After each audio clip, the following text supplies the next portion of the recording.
Welcome back to Digital Circus. Joining me now is Dennis B. Price, first-year Durham College journalism student. Dennis, thank you so much for joining me. I know you're a big video game fan. I am too. This is kind of a match that works out. Yeah, it works out great. So today, this episode is all about ethics in journalism, and particularly video game journalism. So at what point did you realize you wanted to cover games for a living? It's a good question. I think when it started all when I was a teenager. It's actually kind of a sad story because it happened after my grandma died, and I wanted to laugh at least.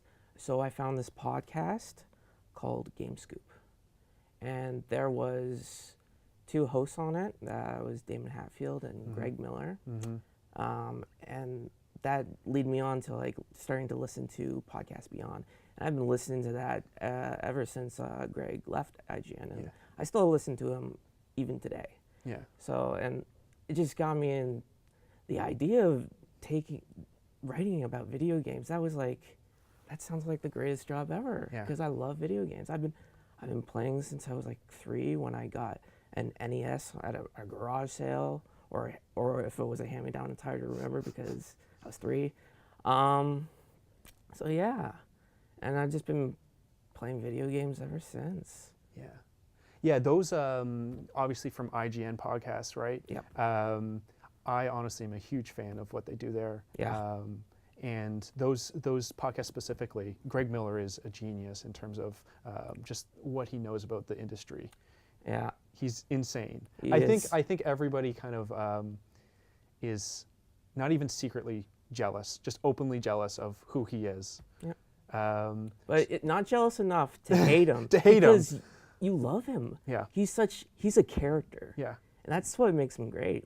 Would you say that he is ethical in his reporting and in his discussions? Yeah, because like video game journalism, a lot of people are coming from different fields. You can be like a historian and be a video game journalist. That's happened actually for one in particular. And the thing is, Greg Miller is a journalism graduate from Mizzou, and he can be ethical because he's from that background. So what are your take on the idea that some journalists are bought?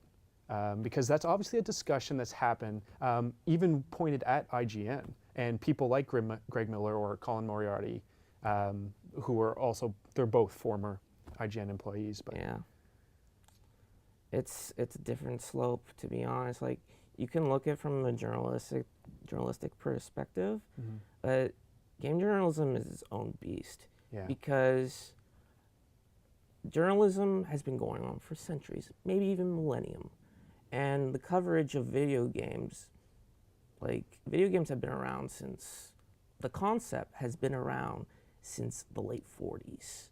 It's a direct effect from World War II. And it didn't come, the commercial entry didn't start till the 70s, and the coverage of that didn't. So it's a young industry. So the question of how we cover is up in the air right now. One of the other big questions that a lot of people have being on the outside and not being game journalists is that a writer cannot be unbiased while reviewing a game that he's gotten for free. What is your take on that? Do you think that's true? No, I don't, because we all have our biases. There are some games that are reviewed by game journalists.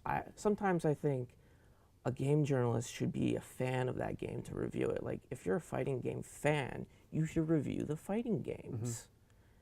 But sometimes that doesn't work out because every reviewer is assigned their own game by the website they work for, or even at places like Best Buy or even newspapers. So yeah, the biases it's a weird thing, but there's nothing you can do about it. Yeah. So you think that maybe it is possible for journalists to already have an idea in their mind if they like a game or not, just based on getting the game for free? No, I think it's based on if they enjoy it or not. Right. Like, there are tons of games to review, and sometimes that game gets reviewed twice Mm-hmm. because they're like a definitive edition or whatever, and that score will be different because it's all dependent on the reviewer's mindset of the game, and not if they're getting money. Like, there's no evidence to say that publishers are like, take this money, give us a good score, and that's it. That doesn't happen. Yeah. At least I don't think it happens. Most working journalists, especially in the game industry, when they are asked that question, they deny it. Now, obviously, who wouldn't? But you would think at this point, after all these years, that someone would come out and be a whistleblower. Like if something happened like that, somebody would have said something sooner or later. Or someone who got out of the industry would have, said the dirt that happened. Like EA wanted to get a good review of Battlefront 2 or something. I think where it gets a little funny is with YouTubers, is because there's obviously controversy with that. People like PewDiePie and some others where they are paid to talk about a game and be positive, and a lot of time they don't disclose that. Well, I wouldn't use YouTubers, but influencers. Influencers, yeah, Yes. definitely, yeah.